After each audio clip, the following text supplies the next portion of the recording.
So the reason why I dress this way is it's as simple as my brain is like, I like that. And it's not everyone's cup of tea, but for me and my brain, it totally is. Who needs drugs when you have crazy clothes, honestly?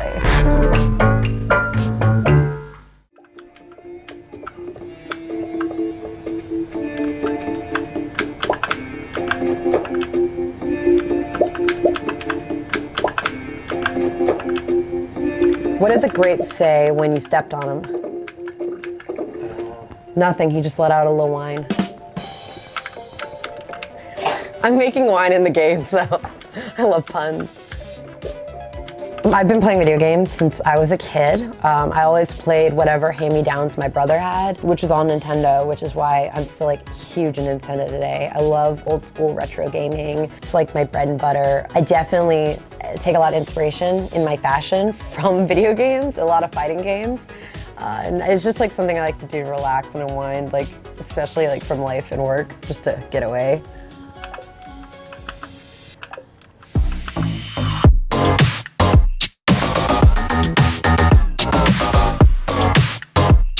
I grew up watching X-Files, and aliens were something that, like, when I was like 8 years old, I would have nightmares about aliens like abducting me, and I was terrified of them. I remember when I had my mom put on Signs, the horror movie, I was like scared to watch it. Like I was terrified of aliens.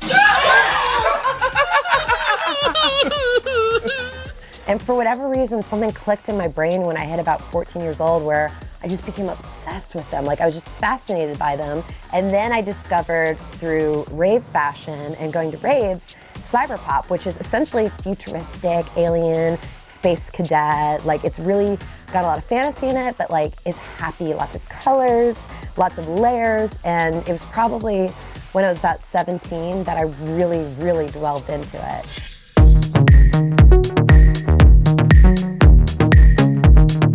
I did not come out of the womb knowing how to coordinate. I made some terrible outfits. I mean, when I was younger, I used to always try to alter my clothes and I didn't know how to sew, tried to cut my own hair. I was very much like, if I had something in my hands, I wanted to make it mine and leave my mark on it and make it so it fit me better.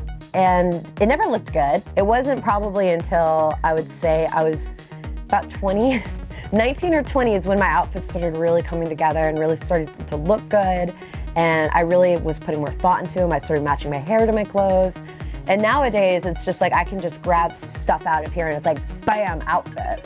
So it took a minute, Come on, pop down, I'm sorry.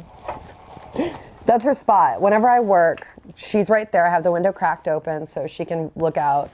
And we'll have her blanket. This is actually Burger's blanket. It's got little burgers on it. And we'll just put it right here on my box and she'll lay there and go to sleep while I work.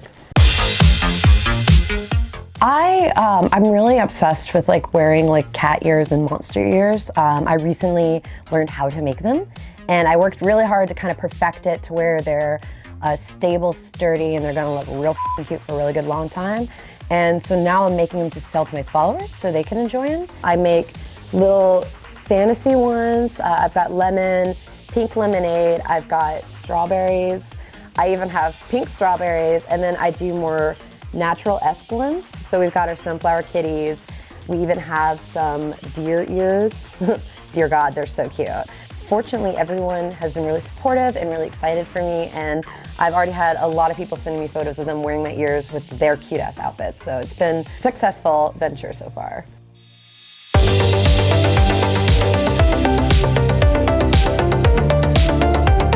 I'm really well known for my outfits and for my looks, but I'm not so much known for my makeup because my makeup's still not like iconic. It's not like, you know, you look at Kimchi, you look at her eye shape and you're like, oh shit, that looks amazing. But you look at me and I have a different eye shape like almost every time I do my makeup. So when people look at me, they don't really recognize my face as much as they recognize the outfits, the shoes, the hair, the ears.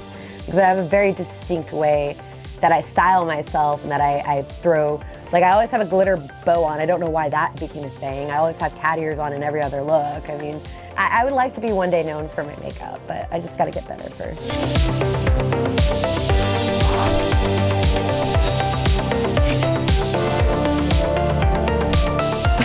Some people get this idea of an alter ego, and that is very true for some people, where their persona is really a fantasy of what they want to project into the world. And so for me personally, I kind of feel like it's just different facets of my personality. So when I'm feeling kind of like emo and dark, I'll wear like black stripes and like look like a monster. When I'm feeling like, you know, oh, I've got zits all over my face, I'll paint like a rainbow there so it feels pretty. So it's really just like I'm reflecting what I'm thinking and feeling on the inside and just projecting that outward like a mood ring. But for some people it is actually like their alter ego and their fantasy that they want to be. And that's totally cool. I'm just not that creative.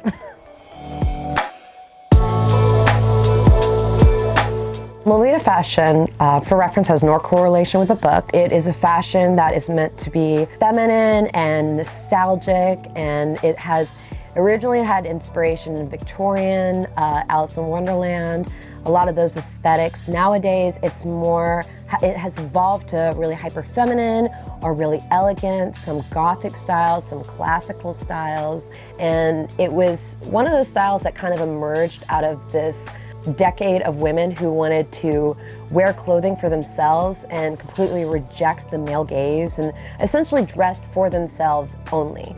So Lolita is really hyper feminine. It's supposed to remind you of like childhood and fairy tales and stuff like that. So it's something that's very nostalgic to me because it was one of the first alternative fashions I ever got introduced to when I was 13 years old. And I still have so many dresses that I collected when I was 13. And it's just something that like I'll always hold dear in my heart. So Decora is pretty much what you expect when you hear the word Harajuku fashion. It's happy, it's bright, it's colorful, it has lots of accessories, and it looks all topsy-turvy crazy.